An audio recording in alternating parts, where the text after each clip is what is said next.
Luz y sal, hermanos. Bueno, pues siempre es conveniente antes de comenzar una clase ponernos en manos de Dios y pedir que nos envíe su Espíritu Santo para que nos dé la luz, para que podamos entender nuestro tema, racionalizarlo, hacerlo vida, vivirlo. No solamente aprenderlo de una manera teórica, sino sobre todo vivirlo. En el nombre del Padre, del Hijo y del Espíritu Santo. Amén. El día de hoy vamos a ver la lección número 11 que se titula La nueva alianza es realidad histórica.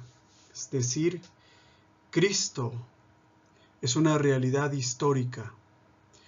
Jesucristo no es una leyenda, no es una hermosa historia, no es un mito. Jesucristo es una persona histórica y geográficamente comprobable con argumentos científicos, históricos, arqueológicos, ¿verdad? Podemos demostrar que Jesús verdaderamente existió. En el momento en el que yo inicio esta exposición, me viene a la mente las personas que muchas veces me han dicho que para ellos, pues, Jesús es un ser ficticio, un producto de la imaginación, quizás incluso inventado por personas bien intencionadas, pero que no hicieron más que imaginar cosas. En esta lección vamos a ver que no es así, o sea, Jesucristo realmente vivió en un medio, en una época, en un país, en un contexto histórico, había gobernantes, había autoridades, había lugares, y que esos lugares existen, ¿sí? No es como en las novelas de fantasía, ¿no? En donde nos dice, en el planeta Suar hace 30 millones de eones, en la ciudad de Salihili, y tú buscas en el mapa dónde está la ciudad de Salihili y dónde está ese país y dónde está, pues no, olvídate, ni existe. Todo es una invención. En el caso de Cristo no. Si tú me preguntas dónde está en el mapa la ciudad de Belén, la podemos identificar. Si tú me preguntas, bueno, ¿hay vestigios arqueológicos de Poncio Pilato o de César Augusto? Los hay y los podemos mostrar. Y de hecho para eso es esta lección, o sea, para que ustedes se den cuenta de que aquello en lo que nosotros creemos no es un producto de la imaginación, ¿verdad? Sino que es una realidad, es una verdad. Antecedentes. Habíamos visto que los antiguos israelitas esperaban el advenimiento del Mesías. De hecho, pues estaban dados, en las épocas en las que Cristo nació, estaban dados algunos ingredientes que hacían pensar en la inminente venida del Salvador. Es decir, que ya estábamos en lo que se le llama la plenitud de los tiempos, cuando el tiempo está maduro, cuando la pedagogía que Dios ha utilizado para llamar al hombre, para preparar todo lo necesario para realizar su obra salvífica, pues ya se ha realizado. Había varios elementos en el momento en el que Cristo nace. En primer lugar, un extranjero usurpa el trono de Israel. Es Herodes. También se vive una época prolongada de paz, la llamada paz romana, ¿sí? Roma, el imperio más poderoso de la época, vence a todos sus rivales y ya no hay una sola guerra en toda la extensión del imperio. Había también una profecía de Daniel, del profeta Daniel, que estaría próxima a cumplirse, ¿sí? Y bueno, pues en general había todo un clima de expectación. Todo el mundo anhelaba, deseaba que viniera el Mesías, que llegara ya.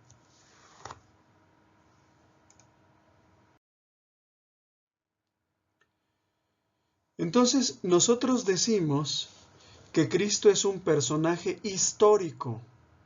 ¿Qué significa que es histórico?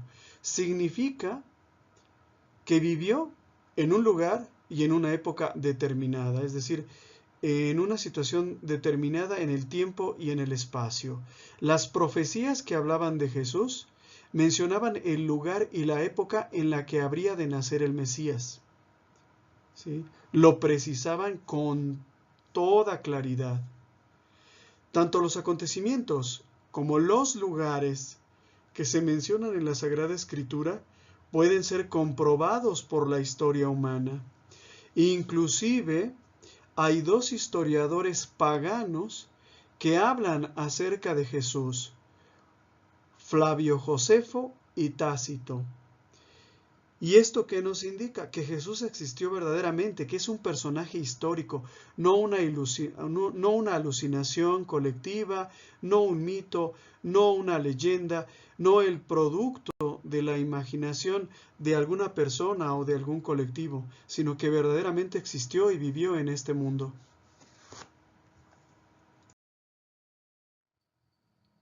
La oportunidad para demostrar que Jesús es verdaderamente un personaje histórico que de veras vivió y que de veras existió, nos lo da la historia humana, de la cual Dios se vale para ir poco a poco realizando sus planes. Hay una cosa que resalta la lección. El profeta Miqueas había anunciado que el Hijo de Dios habría de nacer en la ciudad de Belén. Sin embargo, en la Sagrada Escritura leemos que la encarnación tuvo lugar en Nazaret, es decir, pues aproximadamente unos 158 o 160 kilómetros de distancia. Ahorita a nosotros, con los modernos medios de comunicación, no nos parece que sea muy lejano, es una distancia que inclusive en automóvil se podría recorrer en un solo día, pero en las condiciones de la época era un viaje largo, un viaje que podría durar semanas, ¿verdad? Que podría durar semanas. Entonces, ¿qué fue lo que pasó? Bueno, pues que Dios se valió, de una decisión del emperador César Augusto, quien ordenó que todo el mundo se empadronase, mandó levantar un censo. ¿Para qué sirven los censos? Bueno, pues desde aquellas épocas hasta el día de hoy, los censos sirven para contar a los habitantes. ¿Y para qué nos sirve contar a los habitantes? En México se hace un censo cada 10 años y un conteo, es decir, un muestreo cada 5.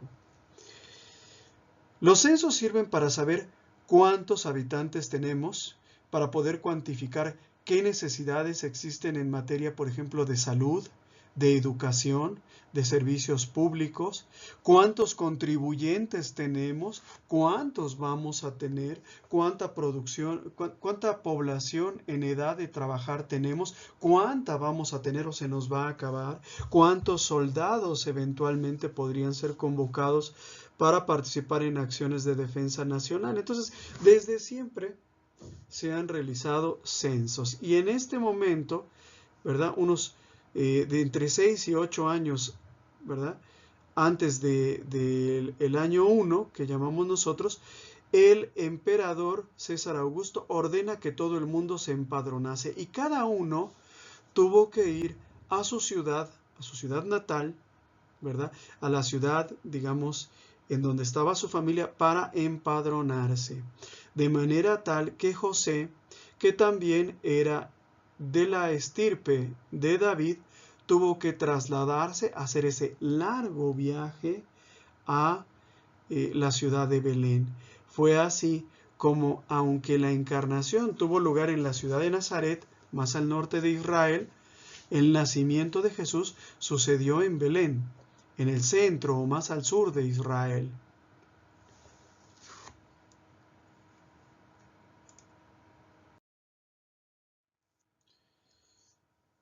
No lo dice la lección, pero yo sí lo digo. Quiero hacer una aclaración. Muchas veces los hermanos separados nos hacen ver ese detalle, ¿no?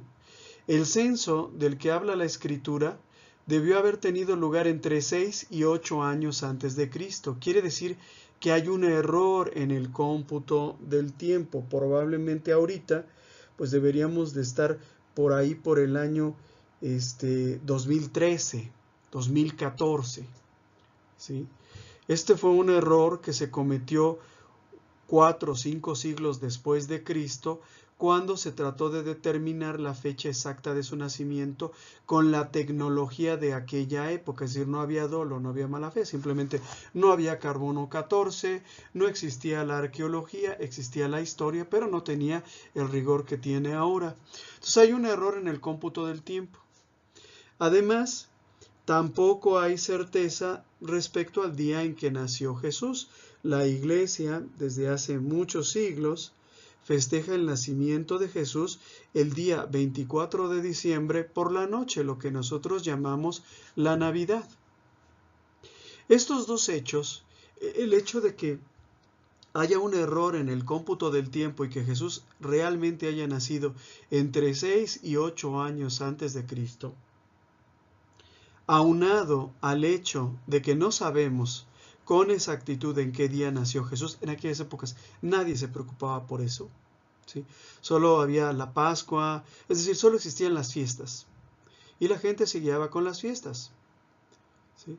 Esto no afecta en absoluto a la celebración de la Navidad, no cuestiona la tradición católica de la celebración de la Navidad. ¿Por qué?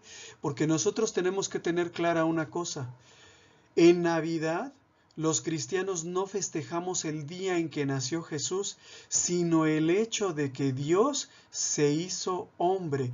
Eso es lo que festejamos, no el día, ¿sí? No es exactamente el cumpleaños de Jesús, no es que ese día nació. ¿Sale? Me detengo porque es importante y algunos hermanos que han tenido contacto con el mundo protestante aquí regularmente como que tienen cierto problema.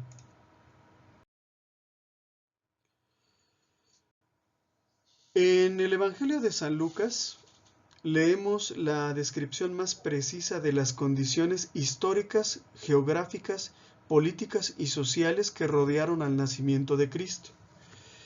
En el capítulo 3 del Evangelio de San Lucas, versículos del 1 al 3, leemos: El año 15 del reinado del emperador Tiberio, cuando Poncio Pilato gobernaba la Judea, siendo Herodes tetrarca de Galilea, su hermano Felipe tetrarca de Iturea y Traconítide, y Lisanías tetrarca de Abilene, bajo el pontificado de Anás y Caifás, Dios dirigió su palabra a Juan, hijo de Zacarías, que estaba en el desierto.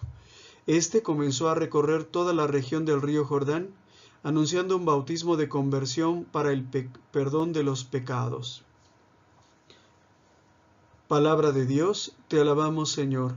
Seguramente San Lucas, al escribir este texto, tenía pensado que en alguna época los hombres se iban a preguntar acerca de las condiciones exactas del nacimiento del Salvador.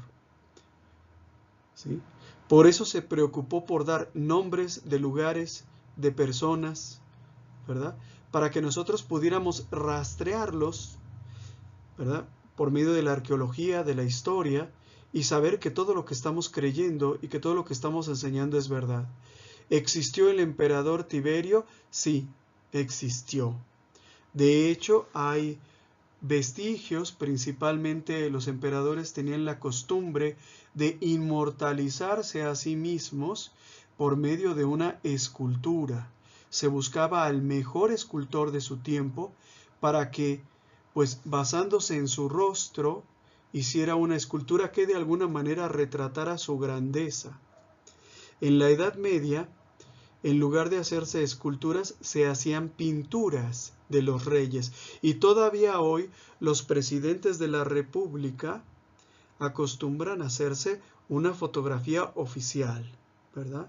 Portando la banda presidencial, elegantemente vestidos, bien peinaditos, ¿verdad? Bien bañaditos, pues procuran dejar algún vestigio. Y Tiberio, pues no fue la excepción. También nos habla de Poncio Pilatos. De hecho, se han encontrado estelas. Las estelas eran una especie como de monumentos conmemorativos de alguna hazaña o algún hecho importante, por ejemplo, alguna victoria militar.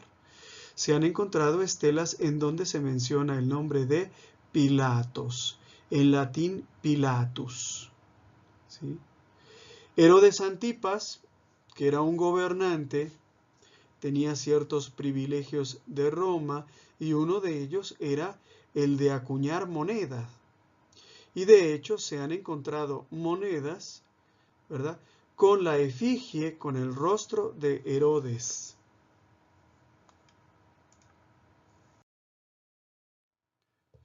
Caifás, por ejemplo, el sumo sacerdote, hace algún tiempo los arqueólogos descubrieron las ruinas, los vestigios de lo que fue su casa.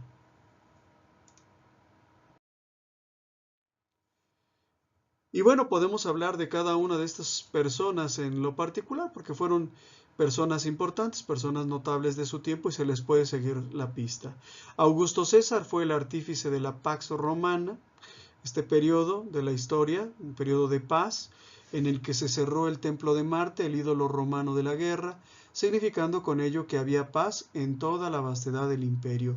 Roma ya derrotó a todos los ejércitos del mundo, por lo tanto hay paz. Y esto también entra dentro de las profecías que vaticinaban que el Salvador iba a ser llamado príncipe de paz, es decir, su nacimiento iba a estar asociado a un momento de paz, ¿sí?, que era el ambiente propicio para el nacimiento del Mesías. Tiberio Claudio también existió, esta es su escultura. Este sucedió a Augusto como emperador y murió en el año 37 después de Cristo, poco tiempo después de la crucifixión de Cristo.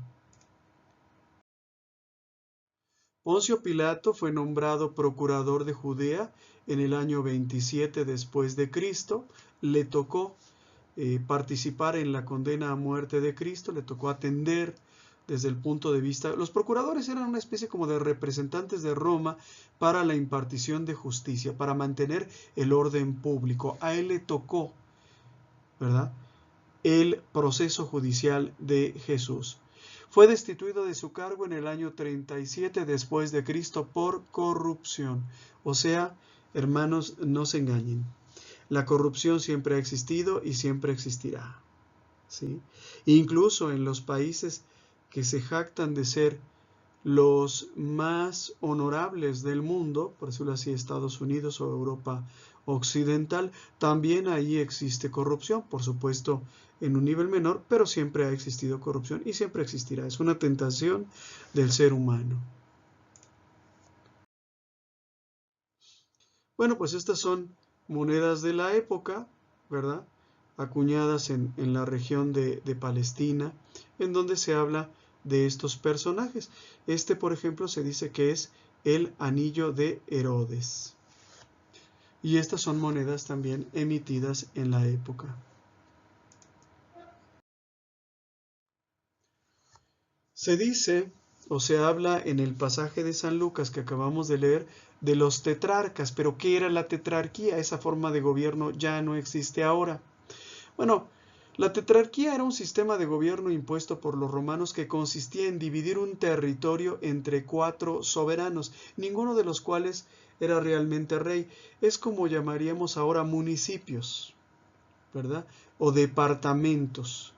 Para su mejor administración se les dividía en estos departamentos y a cada uno de sus gobernantes se le llamaba tetrarca. Tetrarquía viene de 4, es decir, la unidad administrativa se dividía en 4 partes.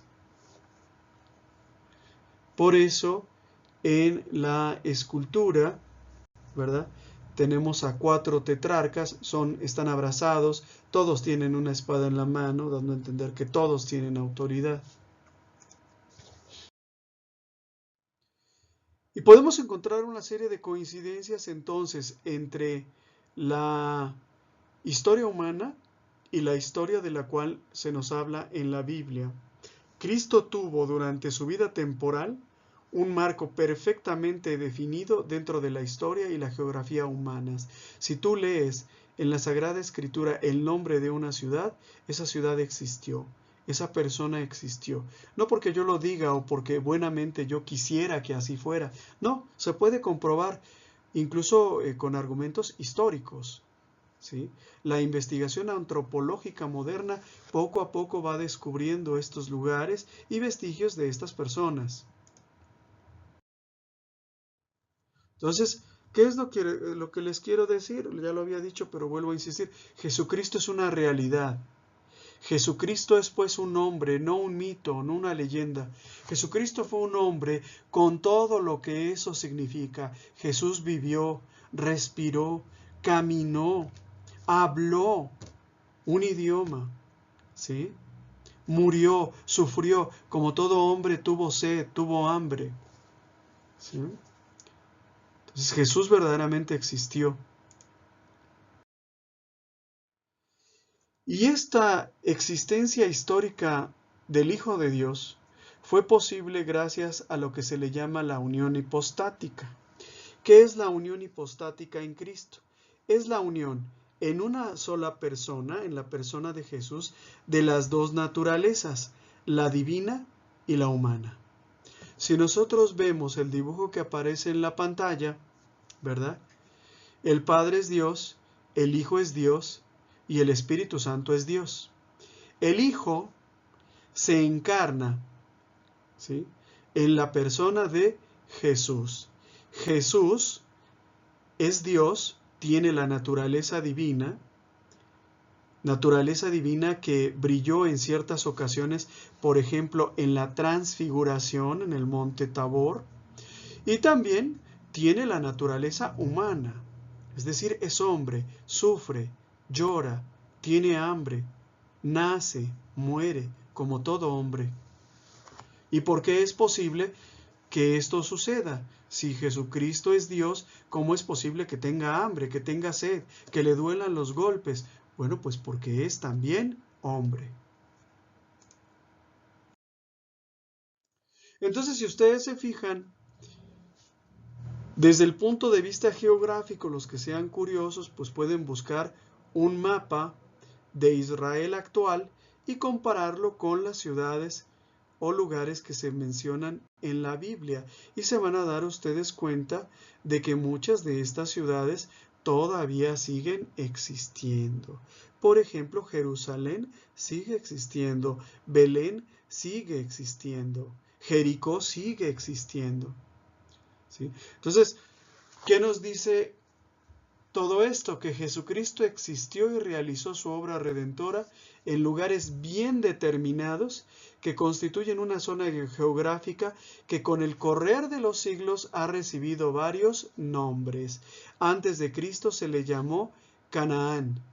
Durante algún tiempo los israelitas se refirieron a esta tierra de Canaán como la tierra prometida. En el tiempo de los reyes, pues esta tierra prometida se dividió en Israel y Judá, ¿sí? Tiempo después de Cristo, inclusive después de la invasión de los musulmanes, se le llamó Palestina, y el día de hoy pues se le llama en general Tierra Santa. ¿Por qué santa? Porque Cristo la santificó desde el momento en que caminó por esa tierra, por esos lugares.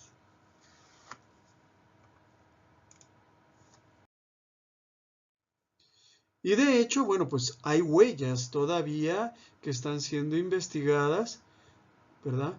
Que poco a poco nos van comprobando que es verdad de lo que se habla en la Biblia. Por ejemplo, aquí tenemos una decoración en el lado derecho, en el lado izquierdo, perdón, vemos a un arqueólogo, ¿verdad?, observando una pieza, un par de piezas que muy probablemente fueron adornos de algún palacio, de algún templo, de alguna casa de una persona notable. No se acostumbraba a tener ese tipo de decoraciones en las casas de la gente pobre.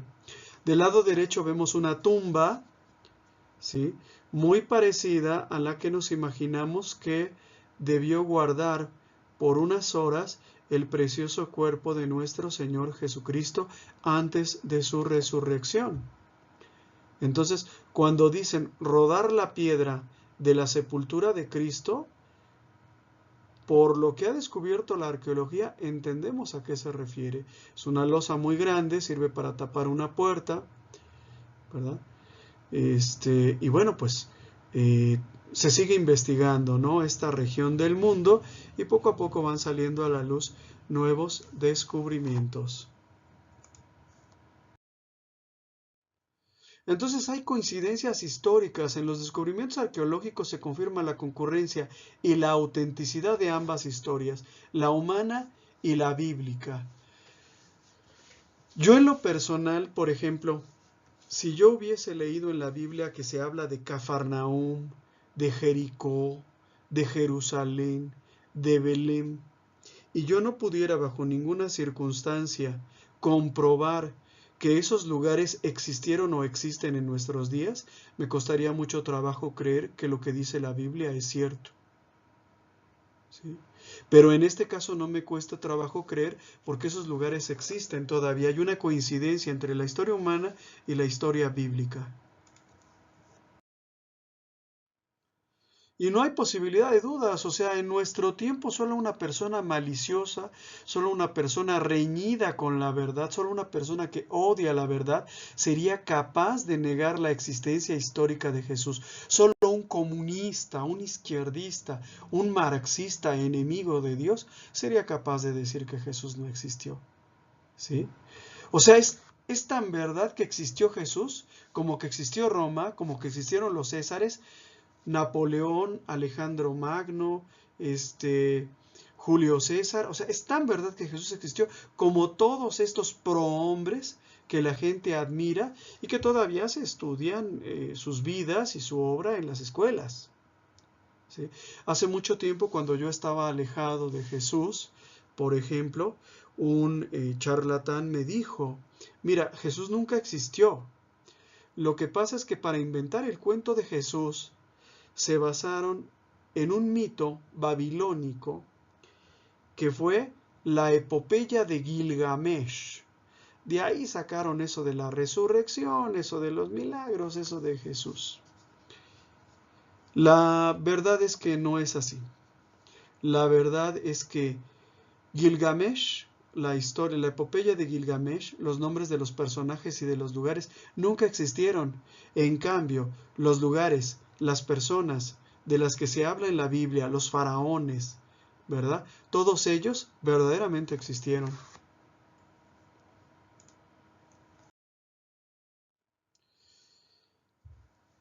Por supuesto que estos prohombres, Napoleón, Alejandro, ¿verdad? Todos ellos existieron, pero hay una diferencia, ¿sí? Muy pocas personas estarían dispuestas a seguir las huellas de Napoleón, Julio César o Alejandro.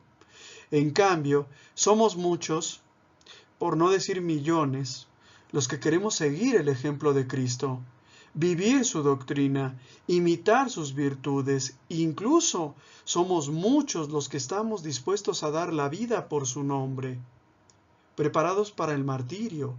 Y siempre, ¿verdad? Siempre ha habido cristianos dispuestos a dar la vida por Cristo. Yo no sé si habría alguna persona, por ejemplo, dispuesta a dar la vida por Napoleón o por Aristóteles. Podría ser que hubiera un loco, ¿no? Pero tantos como han sido los mártires cristianos, no lo creo.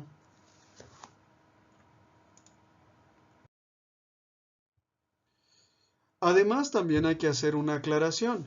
Los que tenemos fe en Cristo creemos en un Cristo vivo, en un Cristo que está entre nosotros, que vive en nosotros, e incluso en un Cristo que, si nosotros somos fieles a Él, podemos darlo a los demás, podemos llevarlo a los demás. ¿Sí? No creemos en un Cristo muerto, es decir, o sea, yo creo que si hubiera una persona que admirase a Napoleón o como López Obrador, ¿verdad?, que admira a Benito Juárez tanto, bueno, pues Benito Juárez está muerto. O sea, no hay manera de negar que está muerto. O sea, ni el loco más loco diría que está vivo. ¿Sí? Ni el mayor admirador de Napoleón diría que Napoleón sigue vivo. O sea, de que está muerto, está muerto. O sea, no hay manera de que no sea así. Sin embargo, nosotros creemos en un Cristo vivo, en un Cristo que actúa, que todavía puede hacer milagros, que todavía puede transformar corazones.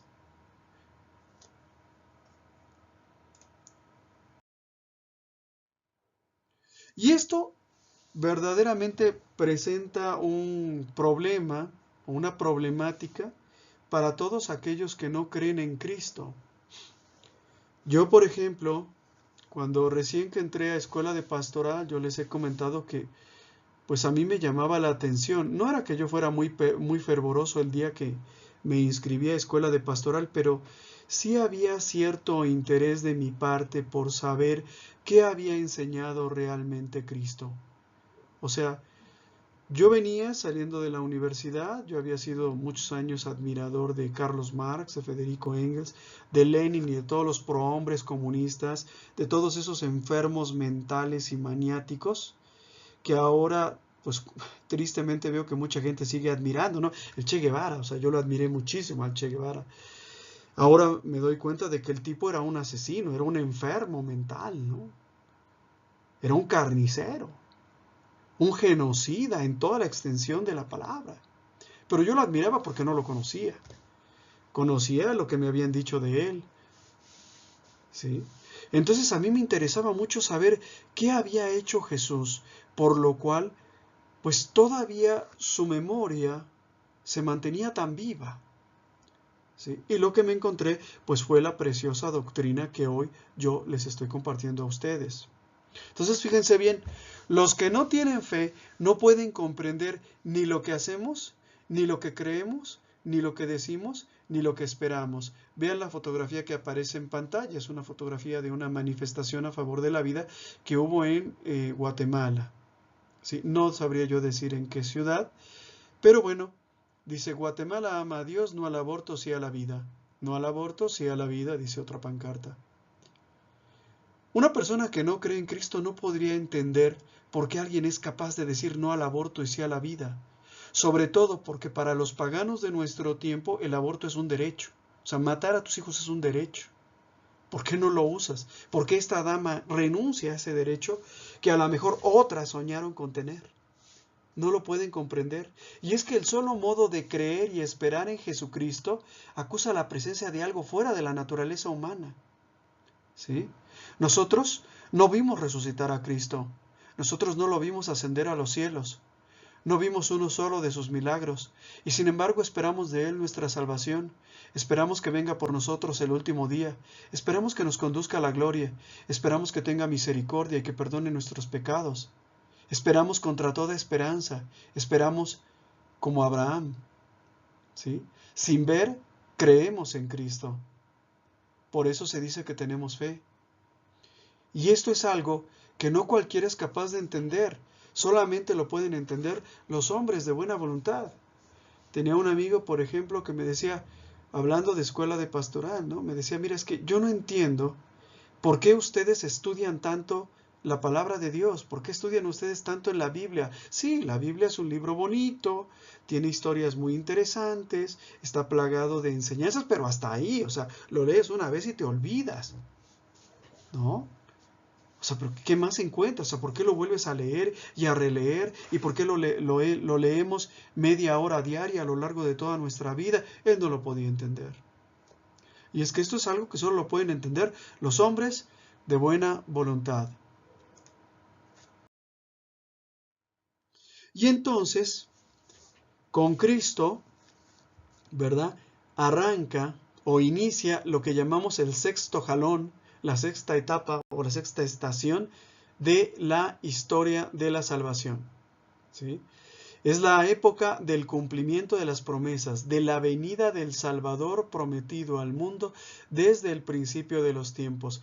A partir de esta lección vamos a profundizar cada vez más en la persona, la doctrina y el ejemplo de nuestro Señor Jesucristo.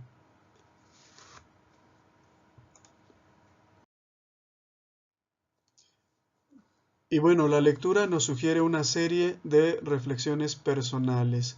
Primera pregunta: ¿Cristo es exigente? ¿Crees y esperas realmente en Él? O sea, ¿tú crees y esperas realmente en Cristo?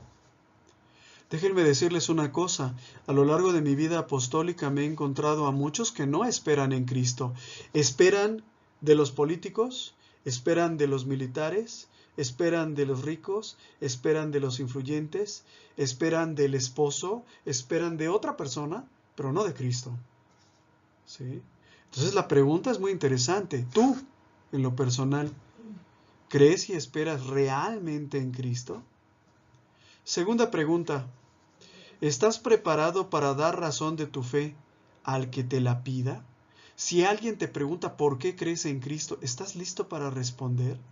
Si alguien te pregunta por qué en tu templo católico hay imágenes, ¿estás preparado para responder? Si alguien te pregunta por qué obedeces los mandamientos de la ley de Dios si Dios es bueno y por lo tanto incapaz de condenar a alguien, ¿estás preparado para responder? Y si te dicen que no existe el purgatorio, ¿estás preparado para responder? Siguiente pregunta.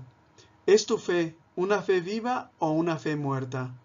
¿Por un Cristo vivo o muerto? Muchos de nosotros, antes de regresar a la Iglesia Católica, ¿verdad? Pues teníamos una fe, pero una fe muerta.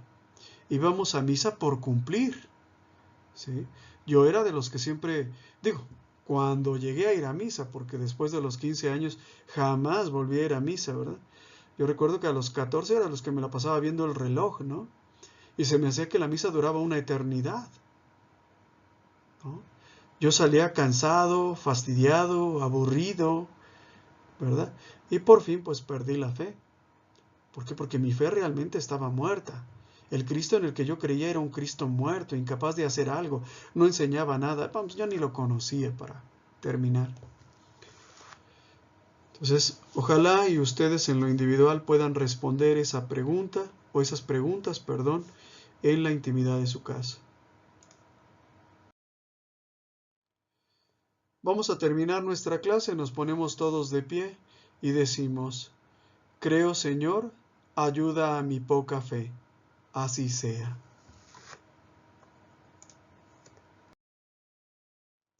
Bueno, muchas gracias. Esto fue toda la clase. Que Dios los bendiga y nos vemos la próxima semana. En el nombre del Padre, del Hijo y del Espíritu Santo. Amén.